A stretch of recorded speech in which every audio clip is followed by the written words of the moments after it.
بسم اللہ الرحمن الرحیم۔ السلام علیکم۔ ابتدا رب العزت کے نام سے جس نے جان دی جہان دیا، اور درود و سلام محمد والے محمد پر۔ آئین کے ساتھ ناصر نقوی حاضر خدمت ہے۔ ناظرین، پاکستان کی سب سے بڑی عدالت سپریم کورٹ میں مارشاء اللہ کی بازگشت، اور کس کی جانب سے، یہ بھی آپ سن کے حیران ہوں گے۔ عمران خان کی مشکلات میں اضافہ، بشریٰ بی بی کے لیے بھی گرفتاری قریب پہنچ چکی ہے، یعنی جال ان کے لیے بھی تیار کر لیا گیا ہے۔ عثمان بزدار احتساب بیورو سے فرار، اب کیا ہونے والا ہے، یہ ساری باتیں آپ سے کروں گا، لیکن پہلے آپ سے گزارش، INN کو سبسکرائب کریں، لائک کریں، گھنٹی کا بٹن دبانا نہ بھولیں، اور اپنی قیمتی رائے کا اظہار کریں۔ جی ناظرین، سپریم کورٹ میں مارشاء اللہ کی بازگشت، کیس کیا تھا؟ کیس چل رہا تھا ملٹری کورٹس میں، کہ ملٹری کورٹس میں سویلین کا جو سنا جائے کیس یا نہ سنا جائے۔ لطیف کھوسہ اور اعتزاز حسن کے کیس پہ وکیل تھے۔ چیف جسٹس کی سربراہی میں 6 ججز موجود تھے، یعنی عزت مآب عمر عطا بندیال کے۔ لطیف کھوسہ صاحب نے جناب جوش جذبات میں کہہ دیا کہ جناب یہ تو مارشاء اللہ کے حالات ہیں، جو کچھ ہو رہا ہے تحریک انصاف کے کارکنوں کے ساتھ، جس طرح ملٹری کورٹس میں کیس چلائے جا رہے ہیں، لوگوں کو پکڑا جا رہا ہے، 102 افراد پکڑے گئے ہیں، کسی کو کوئی سہولت نہیں جاری۔ چیف جسٹس عزت مآب عمر عطا بندیال نے کروٹ لی اور کہا جناب آرام سے، یہ آمرانہ دور نہیں ہے، مارشاء اللہ کہاں سے آ گیا؟ لطیف کھوسہ صاحب نے کہا کہ جناب ضیاء کا دور کا منظر نظر آ رہا ہے، اتنی مشکلات ہیں کارکنوں کو۔ انہوں نے کہا نہیں، اگر مارشاء اللہ آیا تو ہم مداخلت کریں گے، آپ فکر نہ کریں، مارشاء اللہ نہیں ہے، اس وقت جمہوری دور ہے، بات کریں آپ۔ اور ایک اٹارنی جنرل سے ساری باتیں پوچھی تھی، اور اٹارنی جنرل نے یقین دہانی کرائی تھی کہ 102 افراد کو بھی قانونی سہولت دی جائے گی، صفائی کا موقع دیا جائے گا۔ اور اٹارنی جنرل نے کہا تھا منصور عثمان عوان نے کہ 102 میں سے کوئی بھی ایسا مجرم نہیں جسے سزائے موت دی جائے یا عمر قید دی جائے۔ یہ ساری وضاحتیں کی تھی، اور چیف جسٹس نے یہی یقین دہانیاں مانگی تھی کہ جناب انسانی حقوق کی خلاف ورزی نہیں ہونی چاہیے، ان کو رائٹس ملنے چاہیے۔ تو رائٹس ملیں گے کہ نہیں ملیں گے، یعنی رائٹس آف اپیل ملے گی کہ نہیں ملے گی، اٹارنی جنرل یقین دہانی کرائی۔ آج بڑے زور شور سے لطیف کھوسہ صاحب نے کہا کہ نہیں جناب، مارشاء اللہ سے بھی زیادہ معاملات ہیں۔ اور بڑی افسوسناک بات ہے کہ لطیف کھوسہ صاحب جو پیپلز پارٹی کے سینیٹر بھی رہے، سابق گورنر پنجاب بھی ہیں، اور ایک جمہوری پارٹی کے بندے ہیں، اور وہ جمہوری دور میں کہہ رہے ہیں، اور اس دور میں کہہ رہے ہیں جس میں حکومت میں ان کی پارٹی بھی شامل ہے، اس میں وہ جنرل ضیاء کے دور کو یاد کر رہے ہیں۔ حالانکہ ان کی عمر ٹھیک ہے، وہ اتنے چھوٹے بچے بھی نہیں ہیں کہ انہیں جنرل ضیاء کا دور یاد نہیں، کہ جنرل ضیاء کے دور میں کون کون سی مصیبتیں آئیں، کیا کیا ہوا، کس طرح کرفیو لگتا تھا، کس طرح بولنے پہ، تقریر کرنے پہ، تحریر پر، اخبارات پر، میڈیا پر پابندیاں تھیں۔ آج وہ کچھ نہیں ہے، اس کا عشر رشید بھی نہیں ہے۔ لیکن افسوسناک بات ہے کہ جوش جذبات میں اپنے موقف کی حمایت میں جناب انہوں نے تقریر کر دی۔ ہوا کیا؟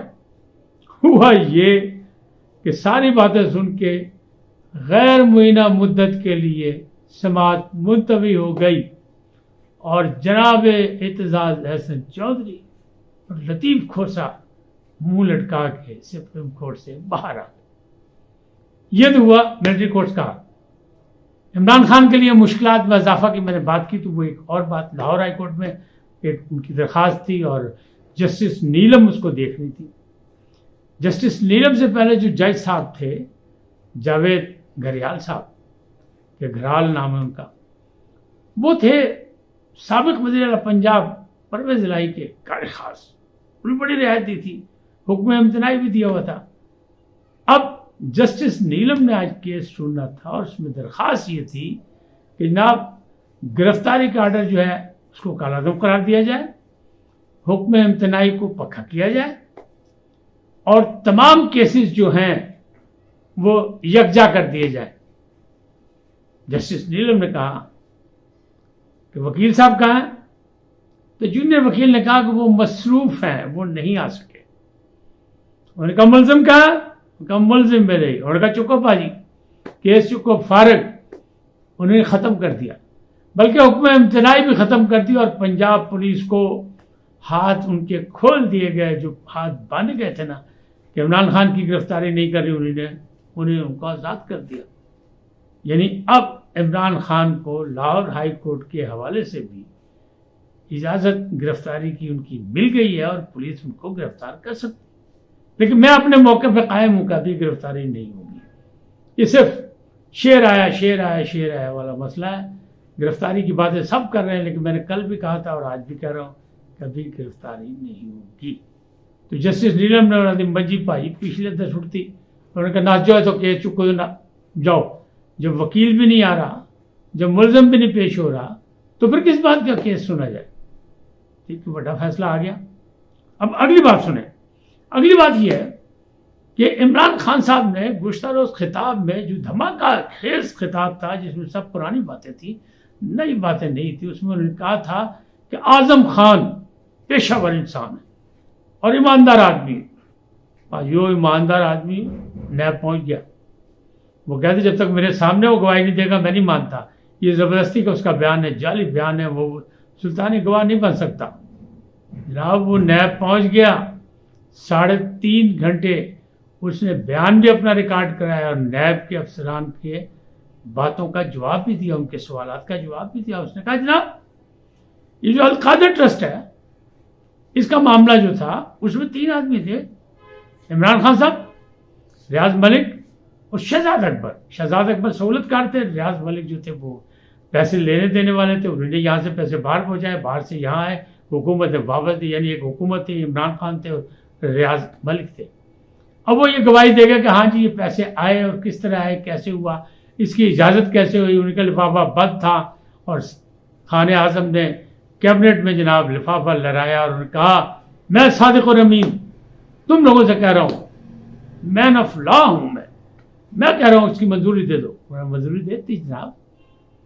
اب بتائیں یہ سلطانی گواہ کس طرح اس کو برداشت کریں گے عمران خان جب مد مقابل کھڑا ہوگا؟ انہوں نے کہا جناب کچھ نہیں ہوا، شہزاد اکبر اس کے سہولت کار تھے، انہوں نے بھی فائدے اٹھائے اور انہوں نے سارے انتظامات کیے القادر ٹرسٹ کے، اور یہ جو کچھ بھی کیا ریاض ملک نے۔ اب اگلی گواہی آئے گی ریاض ملک کی، تھوڑا سا سوچیں، عمران خان کے جو حمایتی ہیں خاص طور پر وہ سوچیں۔ ہم اور آپ تو سوچ ہی رہے ہیں، ہم آپ تو جو دیکھ رہے ہیں اس کی باتیں کرتے ہیں، ہمیں کسی سے تو لینا دینا کچھ نہیں ہے، ہم کسی کی پارٹی نہیں ہے، لیکن ذرا سا سوچیں کہ اگر ریاض ملک بھی سامنے آگے کھڑے ہو گئے اور انہوں نے اعظم خان کی باتوں کی تردید کے بجائے تائید کر دی، پھر کیا ہوگا؟ کیونکہ عمران خان صاحب نے جو نیب میں بیان دیا القادر ٹرسٹ کے حوالے سے، اعظم خان کا بیان اس سے بالکل مختلف ہے، آپس میں وہ ملتے ہی نہیں۔ یعنی یہ بیانات بالکل اسی طرح جیسے کہتے ہیں نا طوائف کے بچوں کی شکلیں نہیں ملتی، اسی طرح بیانات کی شکلیں بھی آپس میں نہیں مل رہی۔ اور ابھی تیسرا جو جھٹکا لگنا ہے وہ ریاض ملک کی طرف سے، کیونکہ شہزاد اکبر تو ملک سے باہر ہیں، غائب ہیں۔ اب آگے چلتے ہیں۔ اچھا ایک اور وسیم اکرم پلس، ان پہ بڑا اعتبار تھا، بڑا کمال تھا، اور ان کو وزیر اعلیٰ پنجاب اس لیے بنایا گیا تھا، سب سے بڑے صوبے 12 کروڑ کے عوام کا صوبے کو دیا گیا تھا، عثمان بزدار کے حوالے کیا گیا تھا۔ کیوں؟ اس لیے کہ وہ انتہائی شریف آدمی تھے، نیک آدمی تھے، کم گو تھے، ان کے گاؤں میں بجلی تک نہیں تھی، لہٰذا ان کو دیا گیا۔ پھر لوگوں نے دیکھا کہ جناب وزیر اعلیٰ پنجاب زمین پہ بیٹھا نظر آتا تھا عمران خان کے سامنے۔ کیوں؟ کہ مرشد بشرا بی بی کے حوالے سے وہ زمین پہ بیٹھا رہتا تھا، وہ کبھی سامنے نہیں آیا۔ اب عثمان بزدار جو کہ لگاتار نوٹسز ملنے کے باوجود صرف 2 دفعہ گئے نیب میں، ان کے گرد بھی گہرا تنگ کیا جا رہا ہے، اور خاتون اول سابق جو تھی بشرا بی بی، ان کے گرد بھی، کیونکہ اربوں روپے کی کرپشن ہے ان دونوں نے مل کے کی ہے، اور اس میں بیچ میں جنرل فیض حمید کا نام بھی آ رہا ہے کہ ان تمام چیزوں کا ان کو بھی پتہ تھا، لہٰذا یہ سارے معاملات جو ہے کر رہے ہیں۔ اور خالی بشرا بیگم نہیں ہے، بشرا بیگم کے سابق شوہر یعنی خاور